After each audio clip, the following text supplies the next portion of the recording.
गोकर्णेश्वर नगरपालिका वडा नम्बर 5 काठमाडौँ जिल्लाको पूर्वी भेगमा अवस्थित एक महत्त्वपूर्ण र घना बस्ती भएको क्षेत्र हो।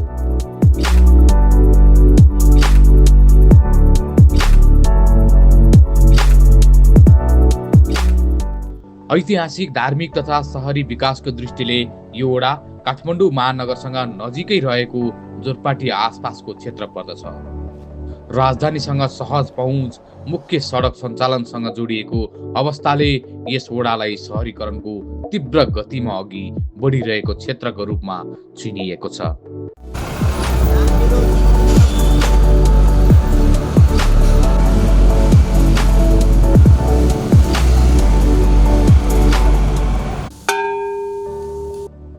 जोरपाटी क्षेत्र धार्मिक, शैक्षिक, व्यापारिक तथा आवासीय गतिविधिले केन्द्रको रूपमा विकास हुँदै गएको छ।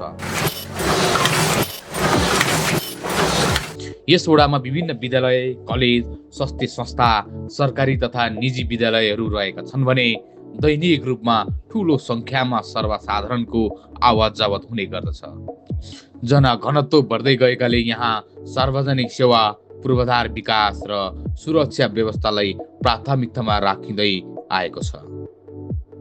गोकर्णेश्वर नगरपालिका वडा नम्बर 5 ले स्थानीय सरकारको रूपमा शान्ति सुरक्षा, सरसफाई, पूर्वाधार विकास, शिक्षा, स्वास्थ्य तथा सूचना प्रविधिको प्रयोगलाई महत्त्व दिँदै विभिन्न विकासात्मक कार्यक्रम सञ्चालन गर्दै आएको छ।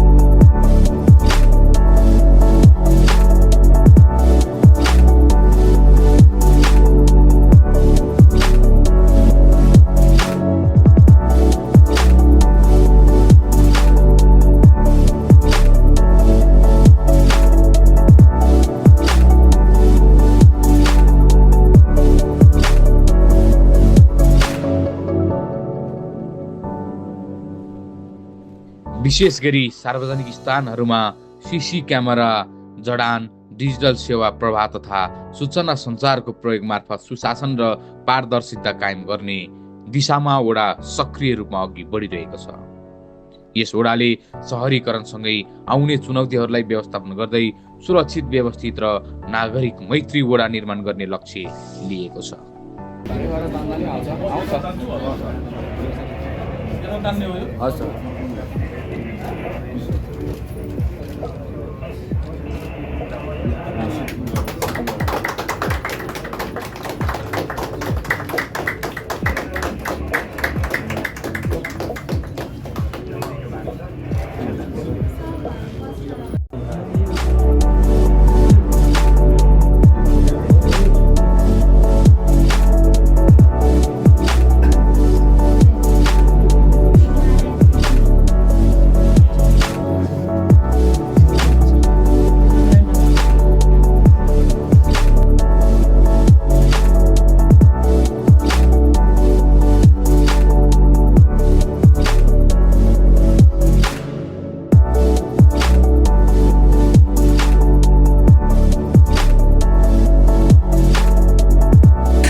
त्यस्तै गरेर अन्य कुराहरूमा हाम्रो सीसीटीभीहरू धेरै ठाउँमा पुगिसकेका छन्।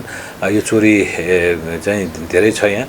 यो चोरी नियन्त्रणको लागि र शान्ति सुरक्षाको लागि चाहिँ सीसीटीभी हामीले यो 2 वर्षको अवधिमा हामीले चारवटा ठाउँमा मुख्य गरेर जोरपाटीबाट नयाँ बस्ती क्लब, उहाँ बासुकी चोक, उता बन्चर टार, त्यस्तै गरेर गवर्नरको चाहिँ पहेँलो पुलसम्म हामीले त्यो व्यवस्था गरेका छौँ। त्यस्तै प्रोग्राम कोलोनीभित्र चाहिँ सीसीटीभी पुरै जडान भइसकेको छ। सुगम नगर टोलभित्र पुरै जडान भइसकेको छ।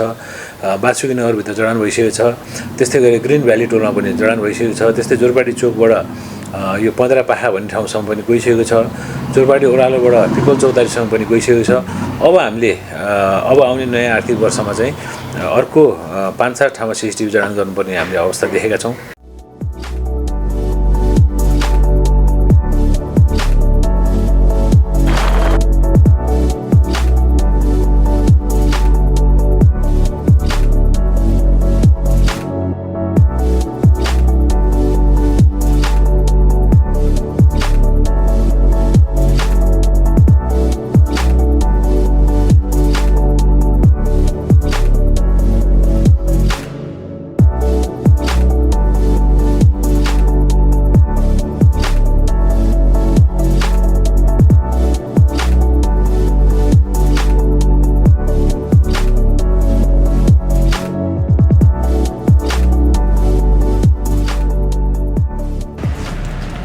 पनि यो सिसिटिभी जडान कार्य एउटा स्थानीय सरकारबाट हाम्रो क्षेत्रको सुरक्षाको लागि गोकर्णेश्वर नगरपालिकाले सिसिटिभी जडान कार्यको आज हस्तान्तरण कार्यक्रम आयोजना गरेको छ।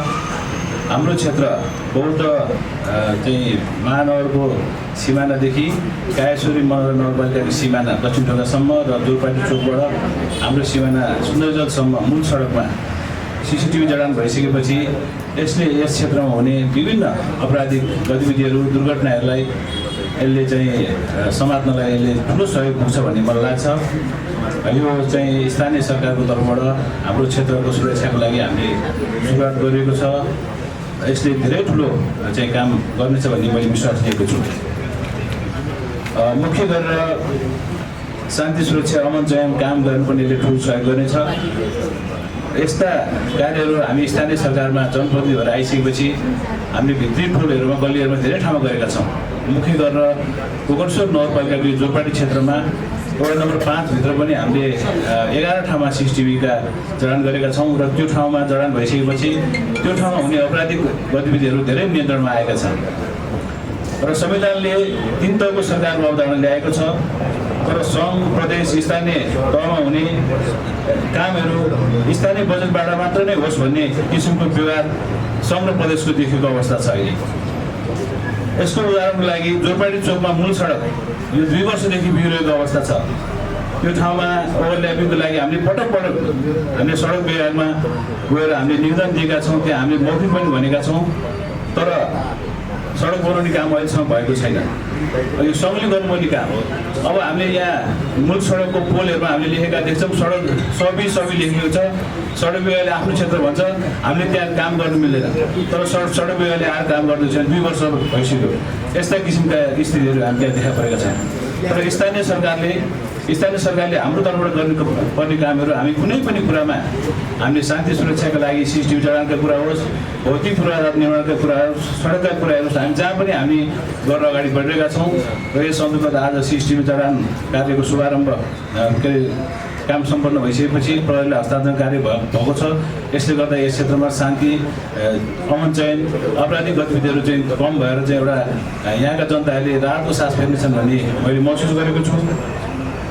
र एउटा कुरा अब हाम्रो बौद्ध प्रहरी वित्तबाट पनि यो सिसिटिभी जडानको धेरै अगाडिदेखि माग आएको थियो र अहिले हाम्रो बौद्धमा डिएस साहब जयेश्वर रिमाल सर आइसकेपछि यस क्षेत्रमा यो शान्ति सुरक्षा कायम गर्न आपराधिक गतिविधि कम गर्न उहाँले धेरै पहलहरू गर्नुभएको छ। हाम्रो क्षेत्रमा यो चाहिँ लागु पदार्थ दुर्व्यसनीहरूको सङ्ख्या पनि ज्यादै नै छ र अस्ति भर्खरै पनि हामी डिएस साहबसँग कुरा गरेर हामी यसको चाहिँ यसलाई कम गर्नलाई हामीले यहाँ चाहिँ बिक्री वितरण गर्ने यसलाई उहाँले सादा पोसाकमा प्रहरी पठाएर विभिन्न समयमा पक्राउ गरेर लाने अवस्थाहरू पनि छ।